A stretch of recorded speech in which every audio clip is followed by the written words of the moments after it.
So, hello, we are at Stockholm University together with Andres Rivarola Puntigliano, who is a professor in Latin American Studies. Yes. And also, I think, in economic history. Yeah, I'm associate professor. Associate in professor, economic major. history, yeah. And you are teaching here in Stockholm University in Yeah. Latin American Studies. Thank you for this opportunity. Thank you. As we all know, there's a devastating war in Iran. The aggressors are, of course, USA and Israel, and the war is still going on. So I wonder about your opinions about how of course, it's affecting the whole world, since it's a globalized world, and Strait of Hormuz contains passage of more than 1/4 of the global oil industry. So there has been a focus on how it's affecting Europe and China and of course USA and stuff, but we don't know so much about Latin America. And first I have some questions about the position in countries in Latin America. So the pro-USA and Israel countries, as I understand, it's Argentina, very much so, and Ecuador, Panama, Paraguay. They have all denounced the retaliation of Iran. And Milei, he's very aggressive, I think, in his rhetoric, very pro-US, and he celebrated the attacks first.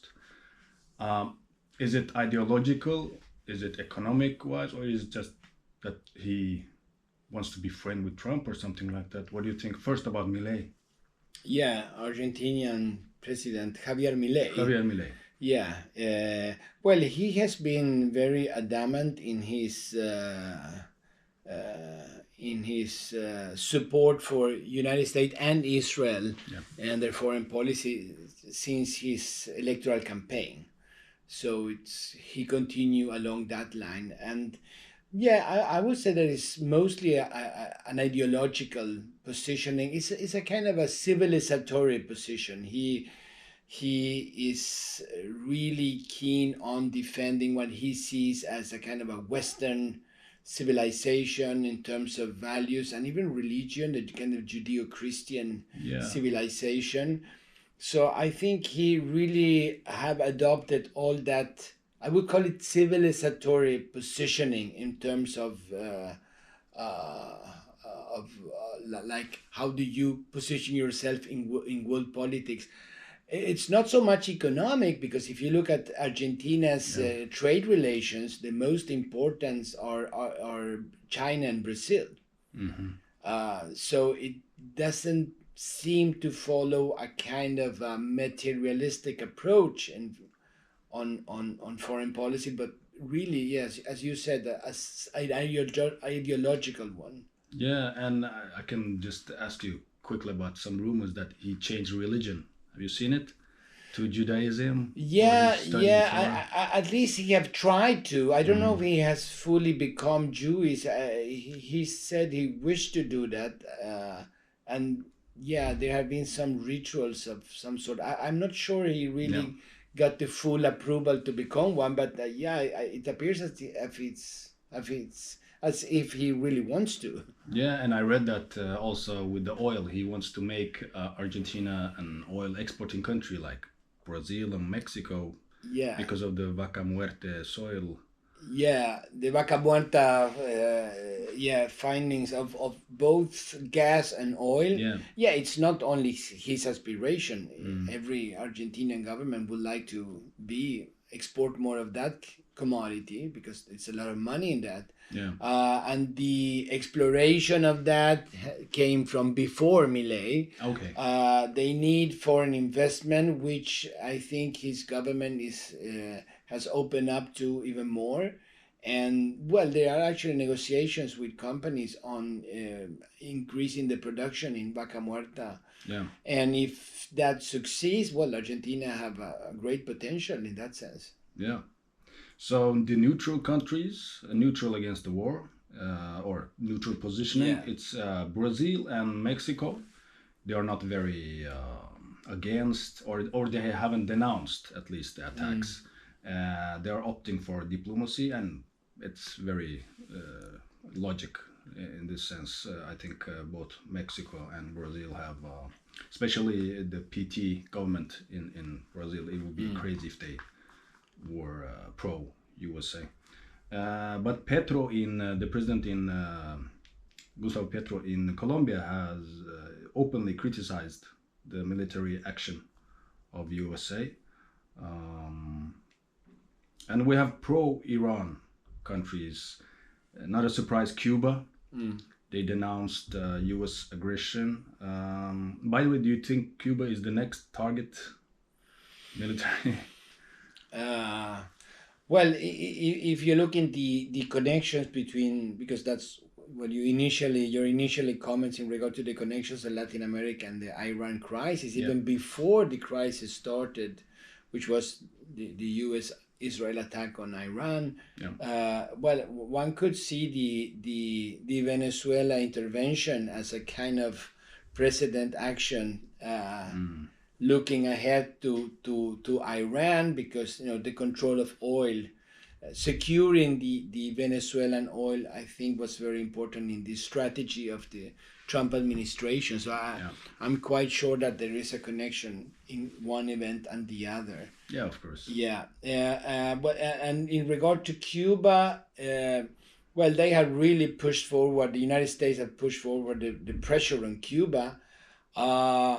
And well, if the Iran crisis do something, is that it delays a kind of a more active intervention, because they don't. I don't believe they have the resources to do that, because they are very concentrated in the Gulf War. So I don't think in the nearest time there will be any kind of a military approach, at least not actively. As we have seen in the other cases. In the case of Cuba, what will happen in the future? Well, we don't know. I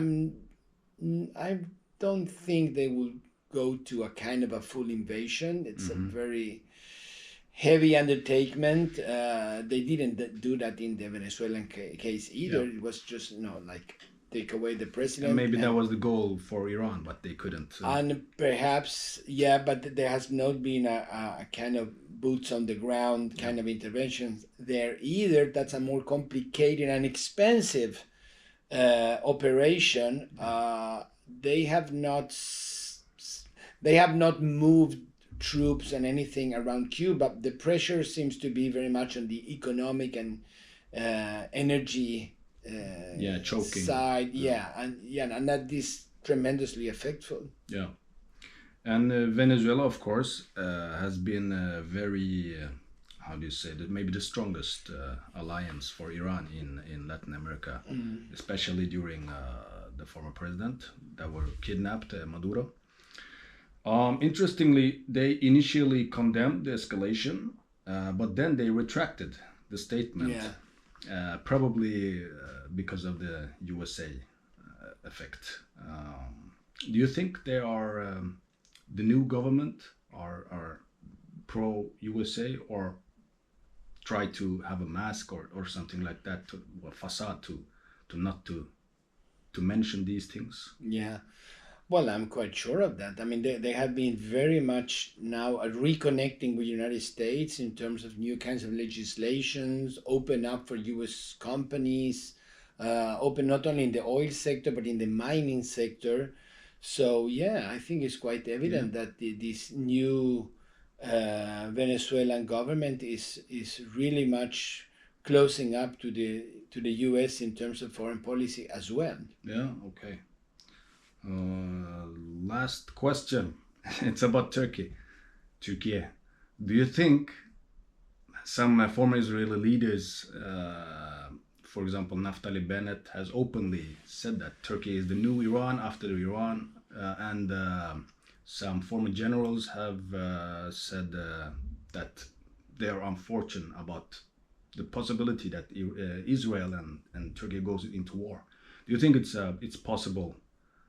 Do you think it's likely, as a NATO member, that Israel attacks Turkey, or vice versa? Well, I'm not expert in that part of the world, If you but ask me, yeah, Cuba is more likely a military intervention yeah, in Cuba from USA is more likely than anything between Turkey and Israel, because it's bad for both countries. It was going to be bad for USA because it's a NATO ally. They have weapons there, and they lose a country to use in the future. yeah. Well, I find that very unlikely. Yeah. I mean, to Israel attack a NATO country. Okay, the United States is now very critical to NATO, but that will push the defense clause of the NATO countries, and that would push even us, Sweden, into a war with Israel. I don't know. No. That sounds highly unlikely. Me too. I think so. Okay, thank you very much, Andres Rivarola, Thank for this you. opportunity.